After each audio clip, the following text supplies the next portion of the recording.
Shalom saudara, selamat sore.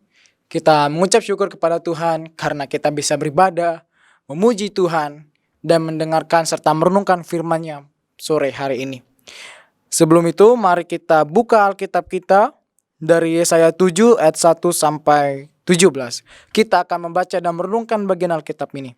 Namun sebelum itu, mari kita bersatu di dalam doa. Bapa, kami mengucap syukur jika sore ini kami bisa datang ke hadirat-Mu untuk beribadah dan membaca dan merenungkan firman-Mu. Ya Allah Roh Kudus, kiranya tolonglah kami agar kami dapat merenungkannya dengan benar dan kami dapat mempraktikkannya dalam hidup kami sehari-hari. Terpujilah nama-Mu ya Bapa, di dalam nama Tuhan Yesus Kristus kami berdoa. Amin. Saudara sekalian, mari kita buka Alkitab kita dari Yesaya 7 ayat 1 sampai 17. Saya akan membacakannya untuk kita semua dan saudara sekalian silakan menyimaknya dalam Alkitab masing-masing. Yesaya 7 ayat 1 sampai 17. Dalam zaman Ahaz bin Yotam bin Usia, Raja Yehuda, maka Rezin, Raja Aram dengan Pekah bin Remalia, Raja Israel, maju ke Yerusalem untuk berperang melawan kota itu. Namun mereka tidak dapat mengalahkannya. Lalu diberitahukanlah kepada keluarga Daud, Aram telah berkemah di wilayah Efraim. Maka hati Ahaz dan hati rakyatnya gemetar ketakutan seperti pohon-pohon hutan yang bergoyang ditiup angin.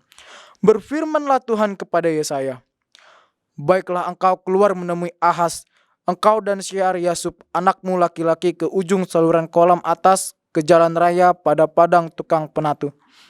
Dan katakanlah kepadanya, teguhkanlah hatimu dan tinggallah tenang. Janganlah takut dan janganlah hatimu kecut karena kedua puntung kayu api yang berasap ini, yaitu kepanasan amarah Rezin dengan Aram dan anak Remalia.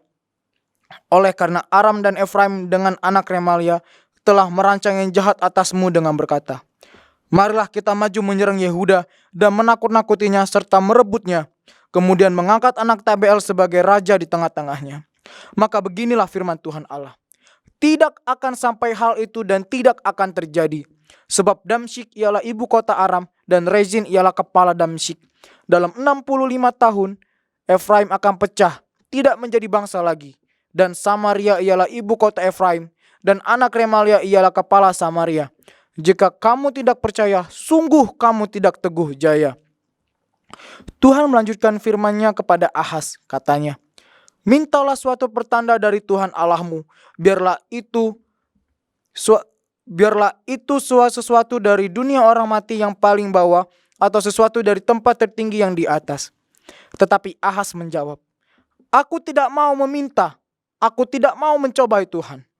Lalu berkatalah Nabi Yesaya, baiklah dengarkan, hai keluarga Daud, belum cukupkah kamu melelahkan orang sehingga kamu melelahkan Allahku juga? Sebab itu Tuhan sendirilah yang akan memberikan kepadamu suatu pertanda. Sesungguhnya seorang perempuan muda mengandung dan akan melahirkan seorang anak laki-laki.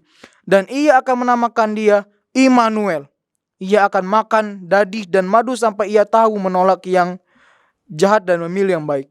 Sebab sebelum anak itu tahu menolak yang jahat dan memilih yang baik, maka negeri yang kedua rajanya engkau takuti akan ditinggalkan kosong. Tuhan akan mendatangkan atasmu dan atas rakyatmu dan atas kaum keluargamu hari-hari seperti yang belum pernah datang sejak Efraim menjauhkan diri dari Yehuda, yakni Raja Asyur. Saudara-saudari, ketika kita tahu ada orang yang ingin mengancam diri kita dan kita tahu orang itu sudah merancangkan suatu hal yang jahat kepada kita, kita pasti akan merasakan ketakutan. Kita akan gelisah karena kita tahu ada orang yang ingin merancangkan suatu hal yang jahat kepada kita. Kita pasti akan dalam kegelisahan dan ketakutan yang amat sangat. Saudara, begitulah kondisi yang dirasakan dan yang diceritakan dalam teks kita ini. Ahaz berada dalam kepungan Rezin dan Pekah, yaitu Raja Aram dan Raja Israel. Mereka ingin menyerang kerajaan Yehuda yang dipimpin oleh Ahaz. Ketakutan mereka digambarkan seperti pohon-pohon hutan yang bergoyang karena tiupan angin. Ini menunjukkan betapa ketakutannya Ahaz dan rakyatnya pada pengepungan itu. Saudara, penyerangan Efraim dan Aram bukanlah tanpa alasan. Jika kita melihat konteks pada masa itu, Asyur adalah kerajaan adik kuasa yang mengancam kerajaan-kerajaan lain. Asyur dan Efraim telah membuat koalisi untuk menghindari ancaman ini. Namun tampaknya Ahaz, Raja Israel, menolak untuk ikut dalam koalisi ini. Oleh karena itulah, Efraim dan Aram datang menyerang Israel dan ingin mengangkat raja boneka agar dapat membangun koalisi dengan Yehuda. Namun saudara, jika kita melihat dalam konteks religiusnya, Ahaz adalah raja yang tidak menyembah Allah. Ia tidak melakukan penyembahan kepada Allah yang benar. Bahkan jika kita membaca 2 Tawarik 28 ayat 2-4, di sana kita bisa tahu bahwa begitu kelamnya penyembahan yang dilakukan sampai ia memberikan anaknya sebagai korban bakaran bagi berhala-berhala. Saudara, ini menunjukkan betapa kelamnya pemerintahan Ahaz. Penyembahan kepada berhala, bahkan persembahan anaknya yang dibakar kepada berhala, menunjukkan betapa kelamnya masa pemerintahan Ahaz. Saudara-saudari, penyerangan Efraim dan Aram adalah hukuman dari Allah. Terlepas dari konteks pada masa itu, jika kita baca 2 Tawarik 28 ayat 5 yang berkata demikian. Sebab itu Tuhan Allahnya menyertakannya ke dalam tangan raja orang Aram. Mereka mengalahkan dia dan menawan banyak orang daripadanya yang diangkut ke Damsyik. Kemudian ia diserahkan pula ke dalam tangan Raja Israel dan mengalami kekalahan yang besar. Penyembahan yang sedemikian jauhnya dari Allah dan kejahatan dalam penyembahan itu telah membuat Allah murka. Allah menghukum Ahaz dan Yehuda. Saudara, akibat dari hukuman ini adalah Yehuda berada dalam kondisi yang hancur. Dicatat dalam kitab 2 Tawarik, 120.000 orang tangkas mati dalam sehari. Maasya, Azrikam, dan Elkana mati dalam penyerangan ini. Tidak hanya itu, jika kita lanjutkan, kita membaca 2 Tawarik 28 ayat 17-18, bahkan orang-orang Edom dan Filistin turut menyerang Yehuda. Jika kita melihat hukuman yang Allah berikan kepada Ahaz dan Yehuda, tentu sangat dahsyat, bukan saudara? Begitu murkanya Allah sampai menghukum Yehuda sedemikian rupa. Saudara, ibadah atau penyembahan adalah hal yang esensial dalam kehidupan. Ketika kita tidak menyembah Allah yang benar, maka hidup kita pun akan jauh dari kebenaran. Penyembahan Ahaz bukanlah kepada Allah yang benar, dan penyembahan itu adalah penyembahan sesat yang menyembah kepada berhala. Maka bisa kita pastikan kehidupannya pun pasti jauh dari kebenaran. Dan saudara, kita harus ingat bahwa Ahaz adalah seorang raja. Dan apapun yang disembah oleh raja, bahkan dilakukan oleh raja, pasti akan diikuti oleh rakyatnya. Jadi ketika Ahaz menyembah berhala, maka rakyatnya pun pasti akan menyembah berhala. Dan ketika Ahaz jauh dari kepada kebenaran, maka rakyatnya pun pasti jauh dari kebenaran. Saudara-saudari, Allah yang kita sembah bukanlah Allah yang akan terus menghukum tanpa memberikan keselamatan bagi umatnya. Kita tahu hukuman Allah kepada Ahaz begitu dahsyat, begitu sedemikian rupanya sampai menghancurkan Yehuda. Namun saudara, Nabi Yesaya datang kepada Ahaz untuk memberikan nubuat keselamatan kepada ia. Yesaya datang kepada Ahaz untuk memberikan jaminan keselamatan dan pertanda kelahiran Immanuel bagi Ahaz. Namun saudara, jika kita ingat kembali, Ahaz adalah orang yang sangat jahat.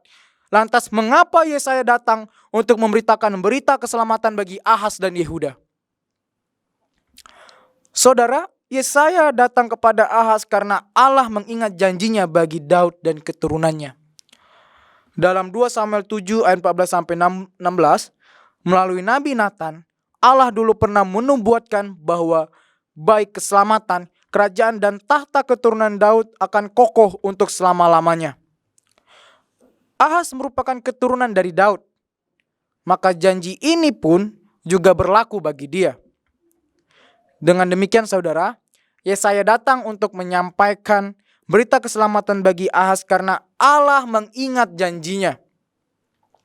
Ahaz tidak diselamatkan karena tingkah lakunya, atau hanya oleh krisis ancaman yang sedang ia hadapi karena Aram dan Efraim datang menyerang Yehuda.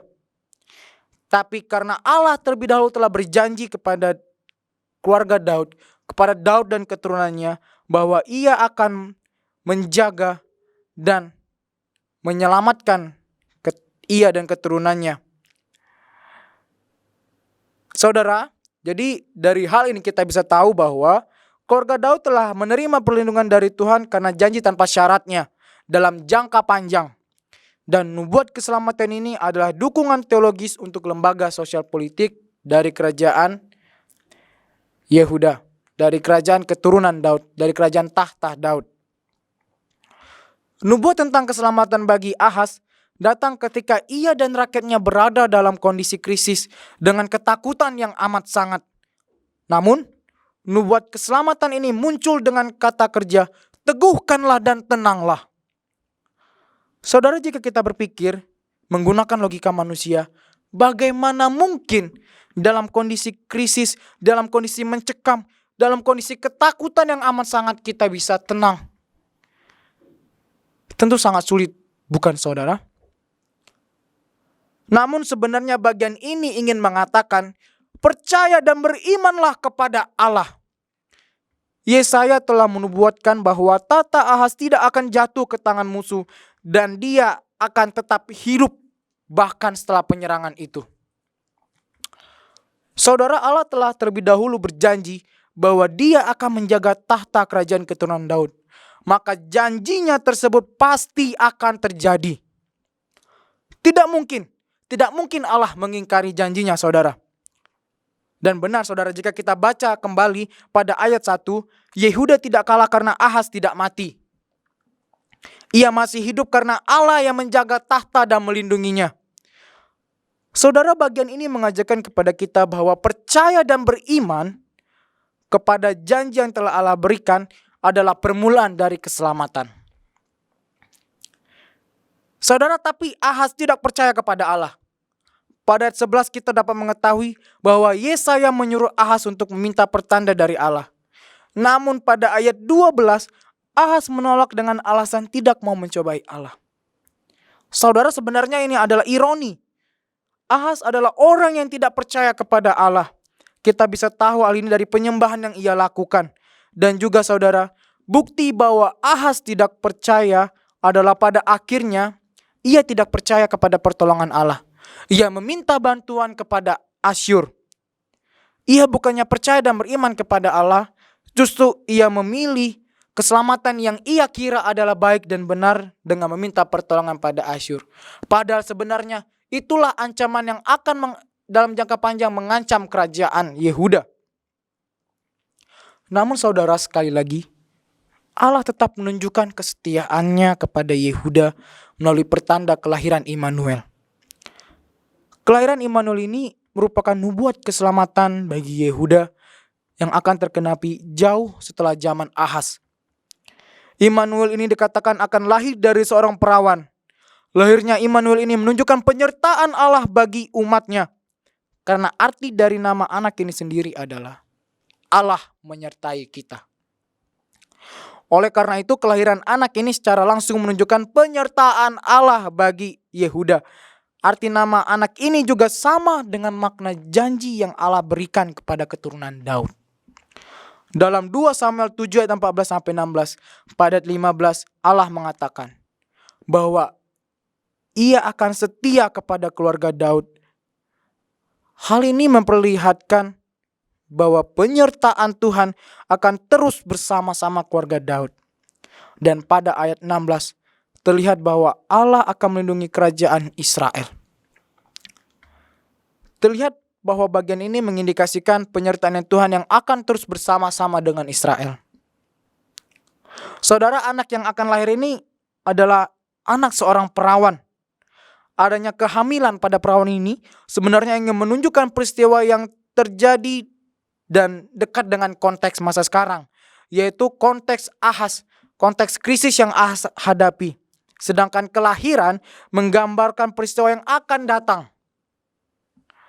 Kelahiran Immanuel ini akan mengkonfirmasi semua yang Tuhan katakan melalui Yesaya. Semua yang Yesaya katakan berkaitan dan ini berbicara tentang nubuat penghukuman dan keselamatan. Kelahiran Immanuel ini akan mengkonfirmasi semua nubuat keselamatan bagi Yehuda.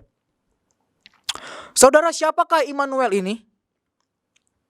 Iya saudara, Immanuel ini adalah Tuhan kita Yesus Kristus.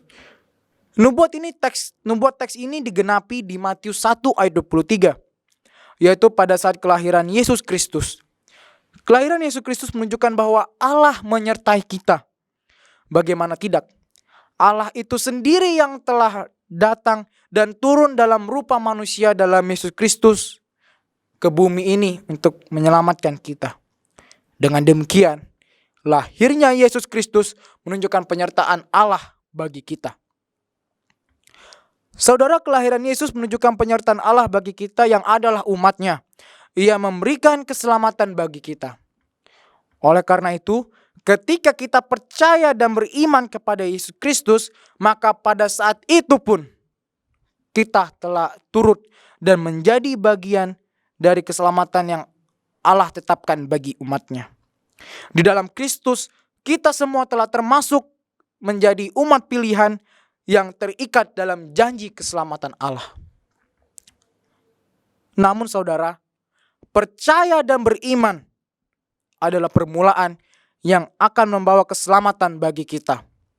Tanpa iman dan ibadah yang benar, bagaimana mungkin kita dapat menerima dan meresponi keselamatan itu? Bahkan mungkin tanpa iman dan ibadah yang benar, kita akan menjadi seperti Ahaz. Kita memilih jalan-jalan keselamatan yang mungkin di mata kita itu adalah keselamatan yang benar, tapi nyatanya itu adalah ancaman yang sebenarnya kepada diri kita.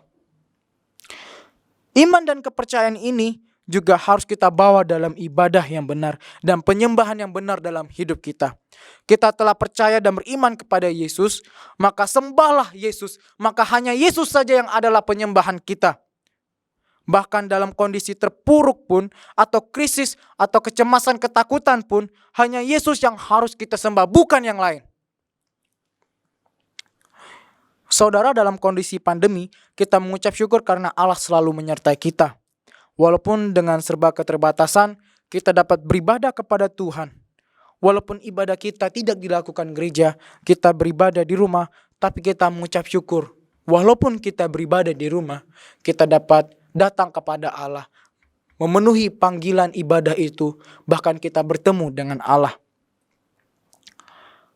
Saudara, mungkin pada saat ini kita tidak menyembah berhala seperti yang Ahaz lakukan. Mungkin kita hanya menyembah Tuhan Yesus Kristus saja dalam hidup kita.